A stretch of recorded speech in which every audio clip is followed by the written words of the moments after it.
everyone, it's Debra Poneman, founder of Yes to Success Seminars, where we share knowledge and tools for you to live your ultimate life, ageless, anti-aging for your brain, your body, and your future, and the Awake Method, because it is time for all of us to wake up.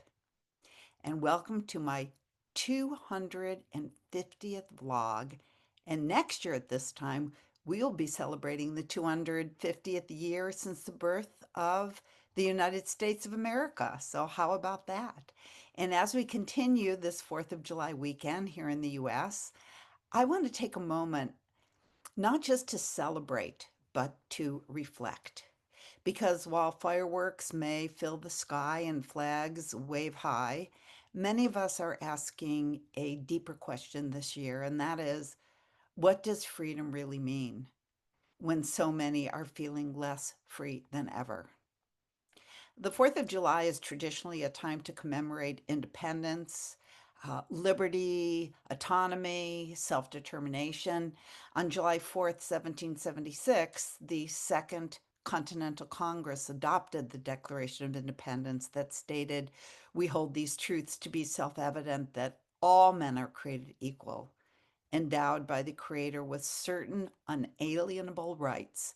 Among these are life, liberty, and the pursuit of happiness." And then, less than 100 years later, President Lincoln echoed those same words, reminding us that our nation was conceived in liberty and dedicated to the proposition that all men are created equal. And then he asked whether any nation so conceived and so dedicated can long endure. And it has endured. And it has expanded those ideals to include men of color and eventually women. And yet, here we are almost 250 years later, facing a sobering reality. The founding principle that all are created equal is once again being tested. And for millions of Americans, the promise of freedom feels more fragile today than at any point in our lifetimes or perhaps in our history. Yes, most of us may still enjoy the outer symbols of freedom, freedom of speech, freedom of movement, freedom of worship, but real freedom is not just words on a piece of parchment. It's the actual ability to live with dignity, to have access to what we need to survive and thrive. It's being able to live our lives without fear. So I ask, can we celebrate freedom while systems designed to care for the most vulnerable are being chipped away? Can we truly celebrate independence when a mother has to choose between a roof over her head, food on the table, or life saving medicine for her child? Or when our seniors are forced to skip needed procedures to improve their quality of life, like being able to see because they can't afford a copay?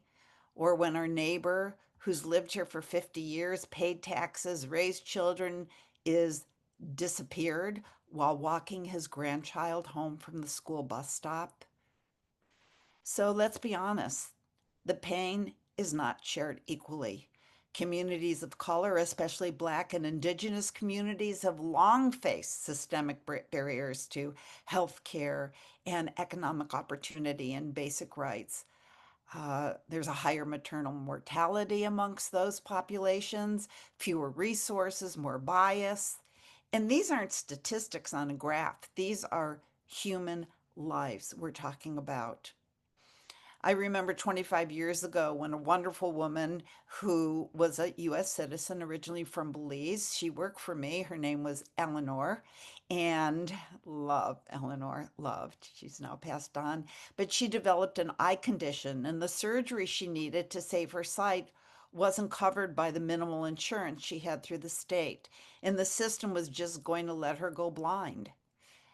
There were no other options given to her except to pay the $35,000 surgery for the surgery out of pocket. Well, the good news is I interceded and I found out about a teaching hospital that would do the surgery for free if the residents could watch and be trained in the surgery. So I managed to get her to the front of the line, literally in the nick of time. They saved her sight and she had 20/20 vision until the day she died. I mean, she almost lost her sight because her insurance wouldn't pay for an available surgery that wasn't even that complex. But I digress. So today, while some light sparklers, others light candles for deceased or for missing loved ones. While some gather for barbecues, others sit at tables with empty plates. And some just pray to make it through one more week. Now, let me be clear, I'm not saying we shouldn't celebrate, but if we're going to celebrate freedom, let's do it with our eyes open. Let's celebrate it as something to be protected, nurtured, expanded so everyone is included. But let's not be discouraged because while it may seem like freedoms are being stripped away from people we know or from strangers whose stories break our hearts, this is not the final word because true freedom cannot be legislated away. Real freedom begins within, and it begins when we remember that no matter what's happening outside of us, we still have agency. We still have the power to care not only for ourselves, but for one another, to speak truth to power, to organize, to vote, to donate, to link arms, to amplify the voices that go unheard, and most importantly, to not give up hope. Even if we don't feel like celebrating the country this year, we can still celebrate the human spirit, the resilience and the compassion and the rising tide of people who believe in justice and equity and a better future for all. So instead of disdaining what has been co opted as patriotism, let's have our own new definition of patriotism. Let's make it about caring more, not caring less. Let's make it not about rugged individualism, but about community. Because if one of us suffers, we all suffer. So, yes, I celebrate freedom this weekend, but not the kind reserved for the privileged, not the kind sold to us in red, white, and blue packaging without examining the cost. I celebrate the kind of freedom that says no matter what systems rise or fall, we will not stop loving. We will not stop caring. We will not stop lifting each other up. We will not stop hoping. We will not stop imagining a better world. And we will not stop doing the work to make that a reality. So that's what I believe. And that's what I choose to celebrate.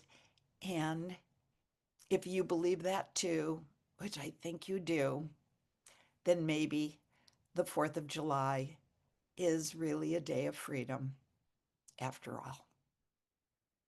So thanks for listening. Have a great weekend.